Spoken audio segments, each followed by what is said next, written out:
양도소득세, 종합소득, 현행국세 13개 중에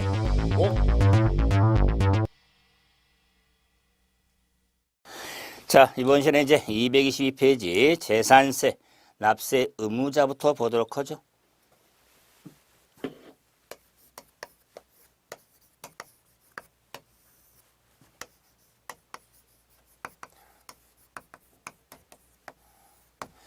자, 재산세, 납세 의무자를 정리할 때 우리 법령에 규정이 되어 있는 게 법률에 뭐 사실상 소유자, 공부상 소유자는 이렇게 구분이 되어 있는데 이 정리를 좀 해서 좀 구분을 좀 정확히 하려고 재산세, 납세 의무자는 법률에 구분 없지만은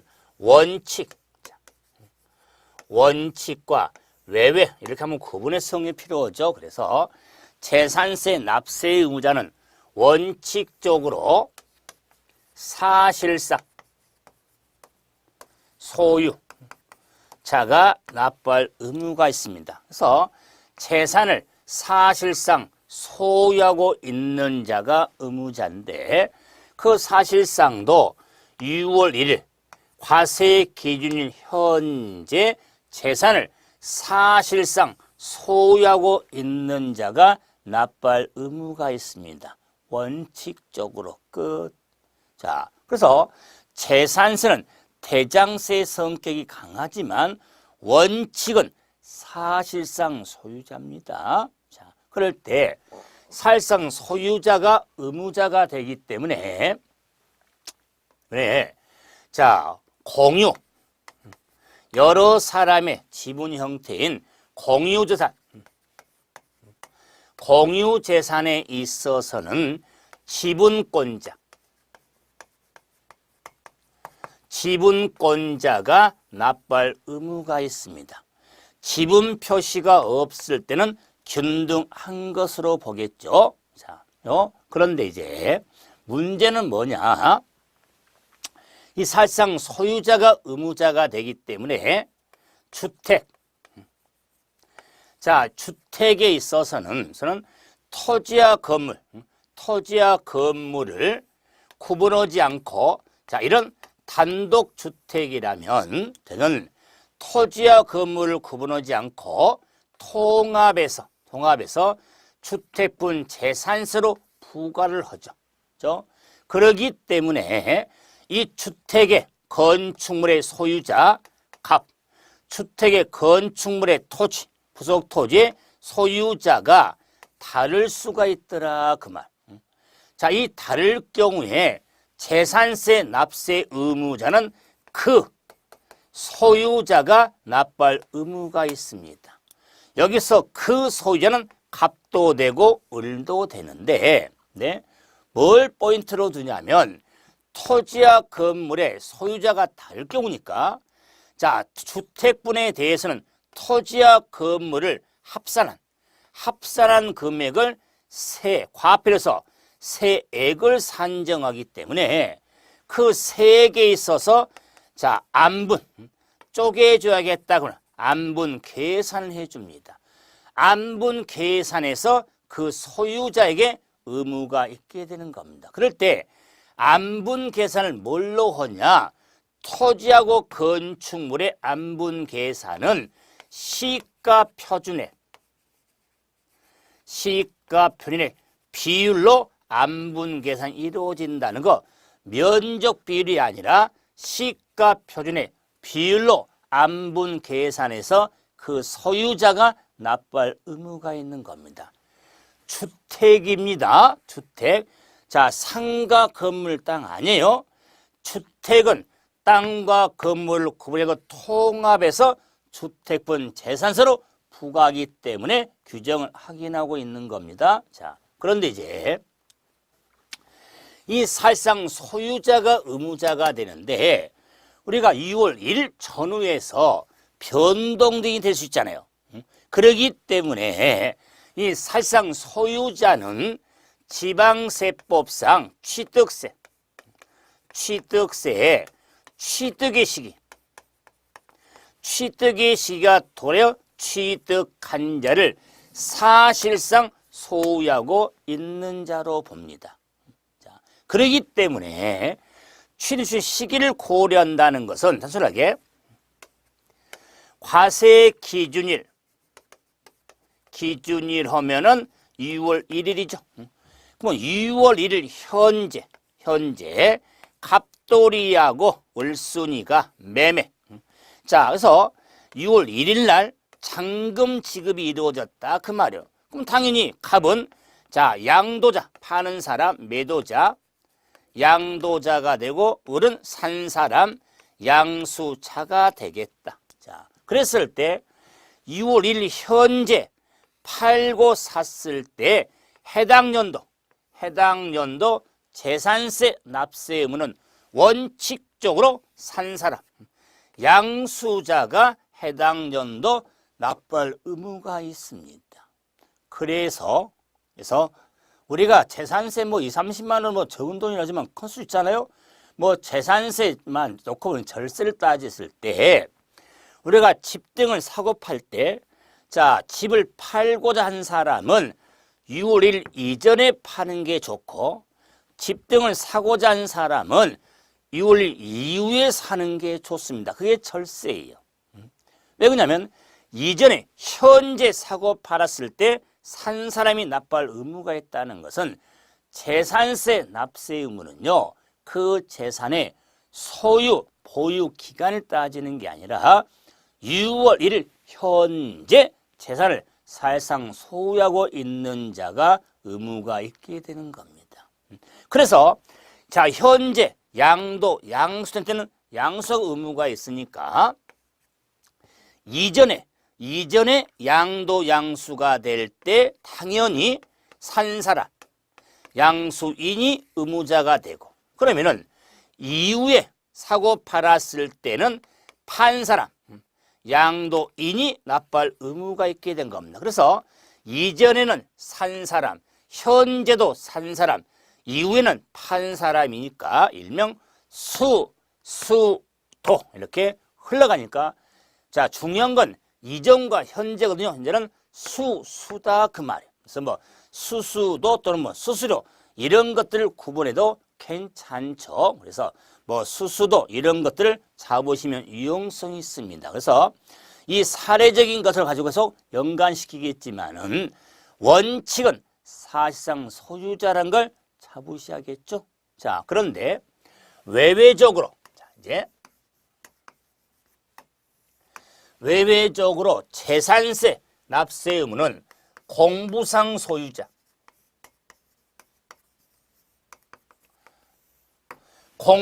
소유자가 있고 주된 상속자가 있고 매수 계약자가 있고 수탁자가 있고 사업 시행자가 있고 사용자가 납부할 의무가 있습니다. 그래서 설명을 하나씩 드리겠지만 공부상 소유자 등은 외외적인 납부할 의무가 있죠. 그래서 외외적인 규정이니까 케이스 바이 케이스 경우, 상황, 경우를 따져야 된다. 원칙은 따질 필요 없잖아요. 그래서 원칙은 사실상 소유자가 의무자가 된다면 외주로 공부상 소유자가 의무자가 되는 경우는 두 경우가 있는데 첫째는 권리의 변동이 생겼으나 이를 신고하지 아니하여 원칙인 사실상 소유자를 알 수 없을 경우에는 공부상 소유자가 납부할 의무가 있습니다. 또는 종중재산, 계멸은 종중재산임에도 이를 신고하지 아니한 때는 공부상 소유자가 납부할 의무가 있습니다. 그래서 공부상 소유자가 의무자가 되려면 핵심이 뭐냐? 변동 등에 따른 신고를 다하지 아니할 때 계면인 종중 재산임에도 신고를 하지 아니할 때 공부상 소유자가 납부할 의무가 있는 겁니다. 그러면 자, 이 공부상의 권리 변동을 한번 봐보자. 자, 이걸 한번 끌고 와보죠. 과세 기준일은 2월 1일이죠. 자, 그럴 때 예를 들어서 5월 31일 날 갑하고 을하고 매매했어요. 잔금 지급이 됐다. 그래서 자, 판 사람이고 산 사람이죠. 그러면 자, 5월 28일이면 이전이죠. 이전에 취득 시기가 취득한 날이 5월 31일이다. 그럴 때 원칙은 산 사람 양수죠. 산 사람이 자, 해당 연도 납부할 의무가 있는 겁니다. 산 사람이 자, 의무가 있다. 원칙적으로 왜? 잔금 치렀으니까. 그럼 보세요. 5월 30일 잔금 치른 거나 2월 달에 잔금 치른 거나 똑같은 거예요. 왜? 2월 1일 현재 사실상 소유하고 있는 자가 의무자가 되니까. 그런데 자, 5월에는 잔금을 친가 을이 치렀으면 갑은 등기 권리증 넘겨줘야겠죠. 그래서 자, 산 사람이 등기를 치는데 6월 1일까지 등기를 치지를 못했다 그 말이에요. 뭐 등기를 치지를 못했으면 과세권자가 매매 사실을 모를 거 아니에요. 왜? 등기 안 넘어갔으니까. 그렇기 때문에 아직 공부상으로는 등기 안 넘었으면 갑으로 돼 있을 거다 그 말. 을한테 팔았는데. 그렇기 때문에 6월 1일부터 10일 정도 시간을 줄 테니까 자, 갑이 공부상 소유자한테 증빙서를 갖추어서 신고를 좀 하라 그 말이에요. 그럼 을한테 팔았다고 장한테 신고를 하면 장은 을을 알 수 있잖아요. 그런데 공부상 소유자가 신고를 하지 아니해서 을을 알 수 없을 경우가 있겠다. 자, 이럴 경우에는 공부상 소유자 갑이 납부할 의무가 있더라. 그래서 원칙은 을인데 을이 등기를 안 치고 갑이 신고를 하지 않아서 을을 알 수 없을 경우에는 갑 공부상 소유자가 납부할 의무가 있는 겁니다. 이걸 공부상 소유자라고 한다. 그래서 공부상 소유자가 나오려면 신고를 하지 않아요. 원칙을 알 수 없을 경우다 그 말이에요. 자, 그럼 이제 개인 명의로 된 종중 재산인데 그 재산이 종중권인데 개인 명의로 돼 있어요. 이런 경우에 이 재산은 종중거라고 신고를 하면 종중한테 부과하겠지만 신고를 하지 않으면 과세권자가 내 명의로 된 걸 어떻게 종중권 어떻게 합니까? 그럴 경우에는 자, 공부상 소유자가 납부할 의무가 있는 겁니다. 그래서 공통 핵심은 공부를 잘하려면 신고 여부를 좀 잘 따져주라 그 말이에요. 자, 이제 다음에 주된 상속자가 있는데 뭐 상속자 하니까 상속 개시된 재산으로서 상속 등기 하지 아니하고 자, 사실상 소유자를 신고하지 아니한 때는 주된 상속자가 납부할 의무가 있더라. 여기서 주된 상속자는 민법상 지분이 가장 높은 자가 1순위, 즉 배우자.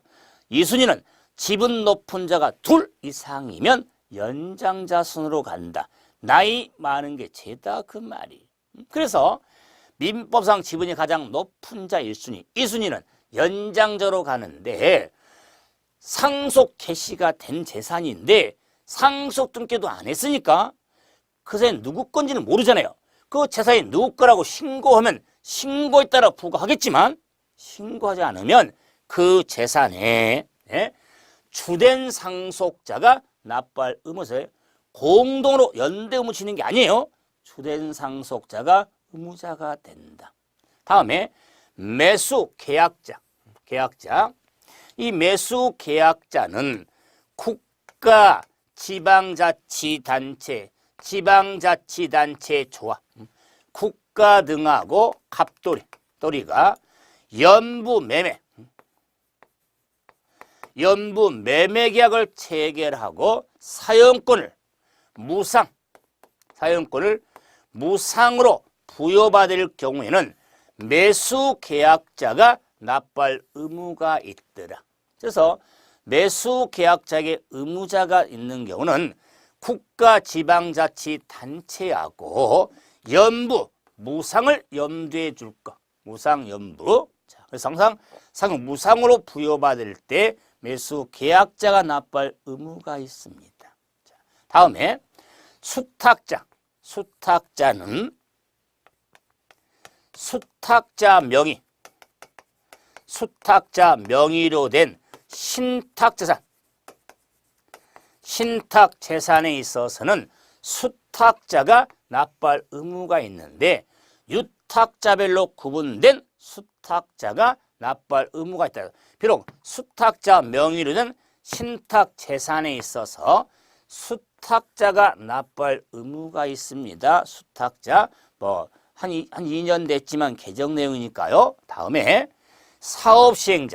사업시행자는 개발사업도 인한 비용에 충당하기 위해서 환지로 정하지 아니하고 채비지로 정한 토지에 있어서는 사업시행자가 납부할 의무가 있습니다. 사업시행자. 마지막으로 사용자의 의무자가 된 경우는 과세 기준 현재 소유권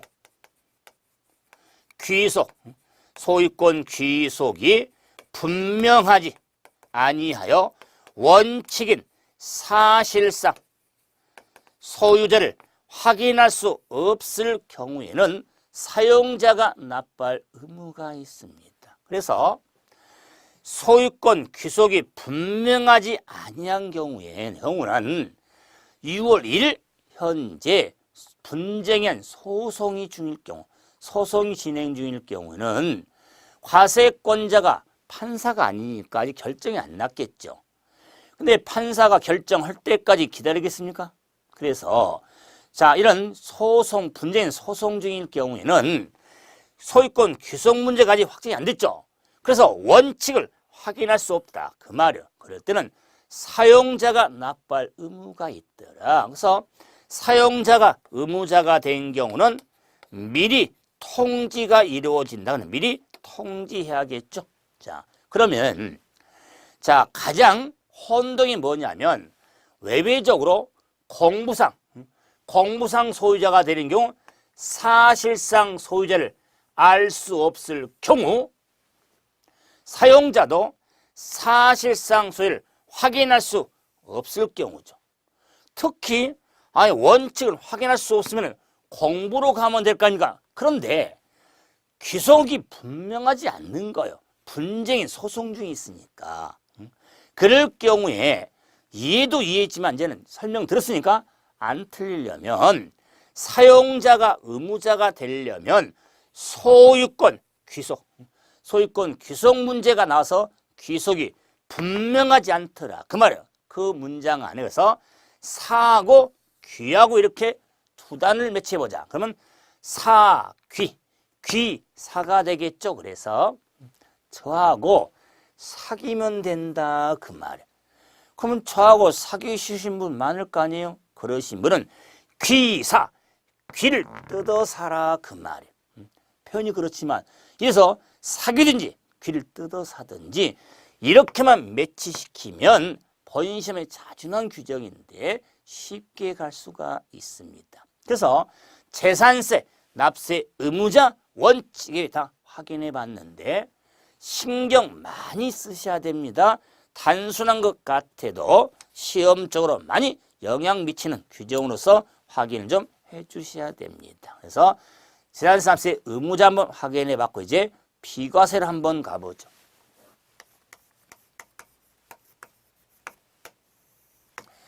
자, 재산세, 비과세. 그러면 재산세, 비과세도 자, 이렇게 법률에 이런 소유재산 등은 부과 않겠다고 딱 구분 열거 되어 있는데, 자, 첫째, 국가, 지방자치단체, 주한국제기구의 소유 재산에 대해서는 재산세 부과하지 않습니다. 그래서 일명 국가는 왔다다. 국가는 왔다예요. 그래서 국가 등의 소유세는 부과하지 않는데 비과세 규정에서 제외. 자, 제외된다는 말은 비과세 제외는 과세된 경우 되겠죠? 그래서 기본적으로 제가 취득세는 하면서 언급했지만은 국가는 왔다인데 국가 간에는 상호 면세주의가 적용이 된다. 상호 면세주의. 그래서 대한민국 정부의 과세는 애국 정부에 대해서는 우리도 역시 맡아서 과세하겠다. 우리한테 세금 부과 안 하면 우리도 부과 안 하는 것이고, 그런데 주의할 것은 국가 소유 재산에 대해서는 부과 안 하는데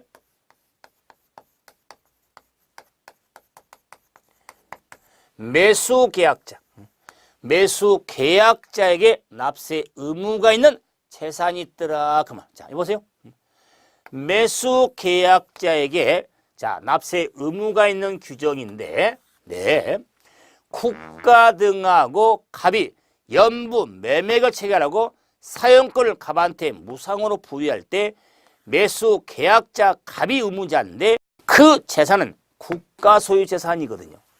근데 국가 소유 재산에 연부금 완납을 안 했으니까, 그래서 소유권 안 넘겨줬으니까 국가 등의 소유 재산은 재산세 부과하지를 않습니다. 그런데 갑에게 사용권을 무상으로 부여했잖아요. 갑한테 세금을 부과하려고 납세 의무자를 매수계약자로 두는 거예요. 그럼 납세 의무자는 매수계약자로 두면서 국가세는 부과 안 하면은 의무자가 의미가 없는 거예요. 왜? 그 재산은 국가 거니까.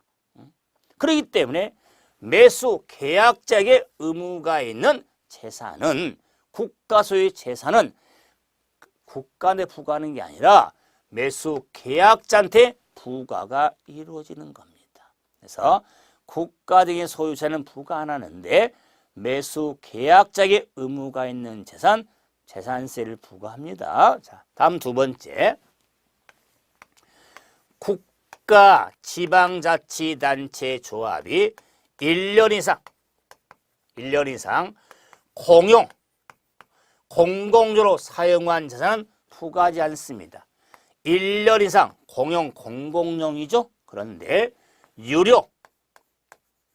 유료로 사용한 재산은 재산세를 부과합니다. 그래서 유무상 불문하고 비과세가 아니라 무상 무료 의미지, 국가 등이 1년 이상 아무리 공공용으로 사용한 재산일지라도 유료로 사용한 재산세를 부과가 되어지는 겁니다.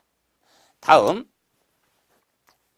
자, 비과세할 지목이 있는데 법령으로 정하는 6가지 땅 지목이 있는데 그 지목의 시작은 도로 시작을 해서 도로, 하천, 제방, 국어, 유지, 묘지에 대해서 부과하지 않습니다. 참 마음이 그렇죠. 인생은 길을 시작을 해서 하천 넘고 제방 넘고 국어 소하천도 넘고 유지도 보고 볼 걸 다 봤으면 이제는 갈 데라고는 묘지밖에 없죠. 그래서 도로 시작을 해서 묘지까지 가면 되겠다. 그래서 재산세 부과 안 한다 그 말이에요. 다음에 네 번째로 비과세할 상당할 이유가 있는 토지가 있더라. 그럼 비과세 상당할 이유가 있는 토지에 대해서 크게 네 토지 등 구분이 되어 있지만 중요한 건 첫 번째, 이제 군사기지 및 군사시설 보호구역 중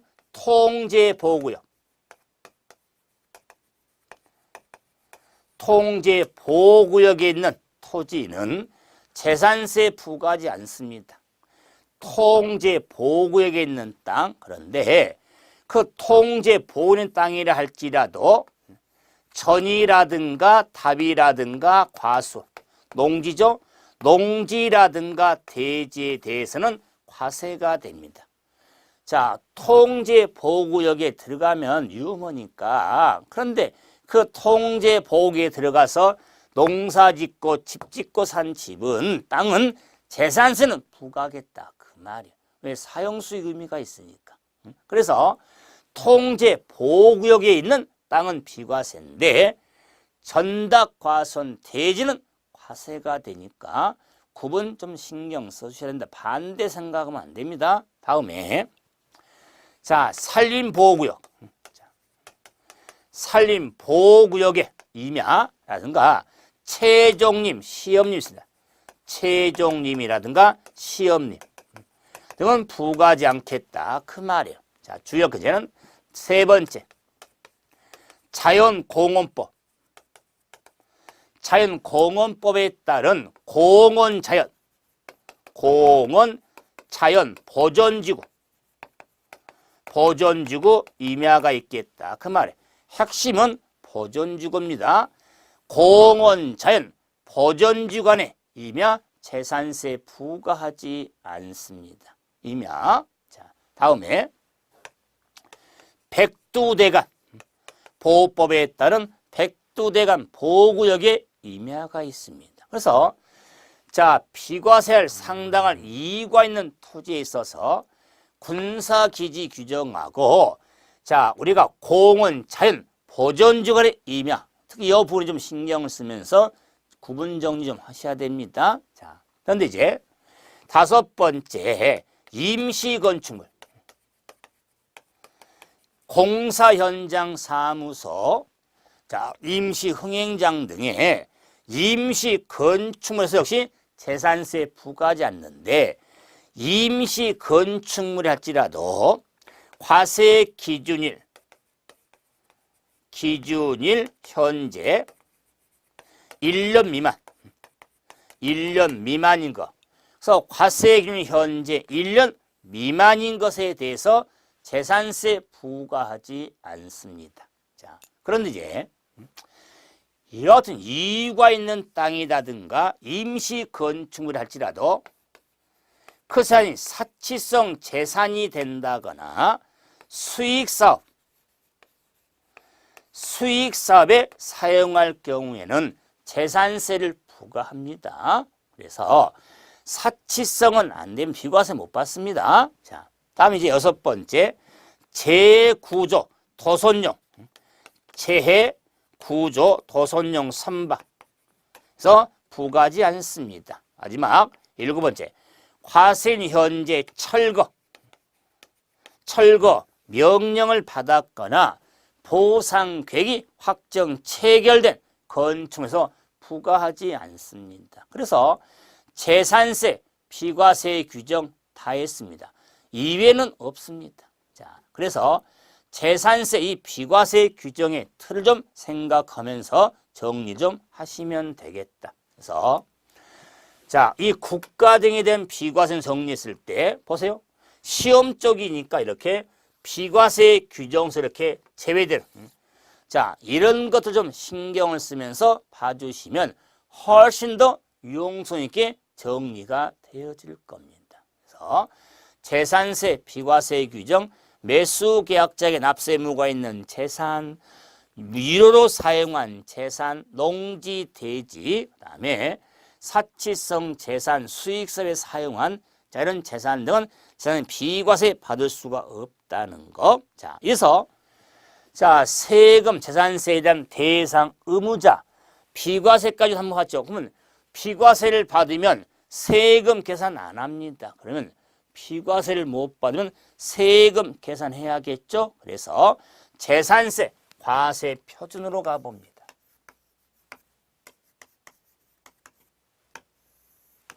재산세, 과세 표준. 그러면 재산세, 과세 표준에 있어서는 종가세 체계로서 되어 있는데 재산세 과세 표준은 반드시 대상 구분이 된다. 그러면 재산세 과세 표준은 대상 구분이 이루어져야 되는데 그 대상 구분이 토지, 건축물, 주택, 선박, 항공기로 구분할 줄 알아야 된다. 토지, 건축물, 주택, 선박, 항공기로 구분할 줄 알아야 된다. 그래서 이유는 토지, 건축물, 주택에 대한 과세 표준과 선박, 항공기로 구분하셔야 된다. 그래서 토지, 건축물, 주택은 지방세법에 따른 시가 표준액, 선박, 항공기도 지방세법에 따른 시가 표준액. 자, 그래서 재산세 과표를 정의할 때는 재산세 납세 의무는 개인이 상관이기 때문에 개인이 됐든 법인이 됐든 시가 표준액을 기준하거든요. 그런데 자, 보유세가 되기 때문에 시가 표준액을 기준하는데 왜 구분이 필요하냐? 토지, 건축물, 주택은 곱하기가 있다. 공정 시장가액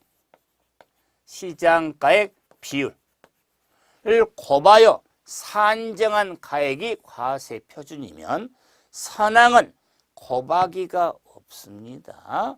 그래서 토건주는 곱하기가 있고 단순합니다. 산항은 곱하기가 없습니다. 그러면 공정시장가의 비율이 뭐냐면은 이 재산세 과세 표준은 재산세는 매년 부과하니까 이 과세 표준을 탄력적으로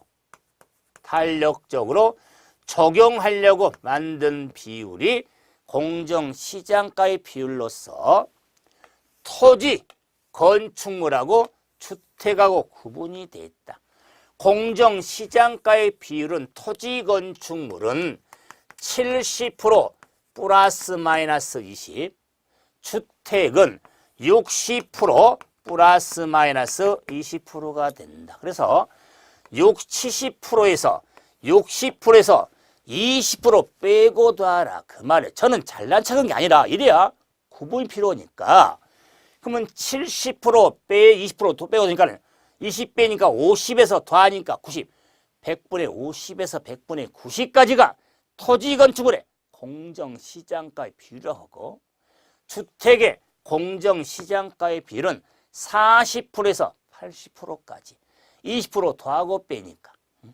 자, 그런데 왜 70%, 60% 플러스 정리했냐?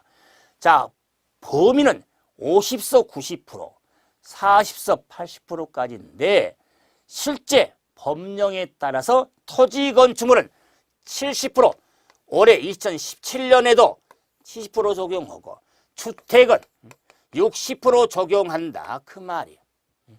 그랬을 때 요 주택의 시가 표준액은 개별 주택 가격, 공동주택 가격이 되는데 만약 여러분 아파트에 2017년도에 재산세가 부과될 텐데 그 7월 달에 납세 고지서에 보면은 과세 표준란이 있는데 그 과세 표준에 얼마가 기재되어 있냐면 과세 표준에 자 1억 8천이 써 있다 그 말이에요. 1억 8천. 그러면 자 여러분 만약에 과세 표준란에 1억 8천이 써 있다. 이러면 우리 집은 공시가격이 1억 8천인 같구나. 아닙니다. 그 1억 8천은 60% 고반금액이에요.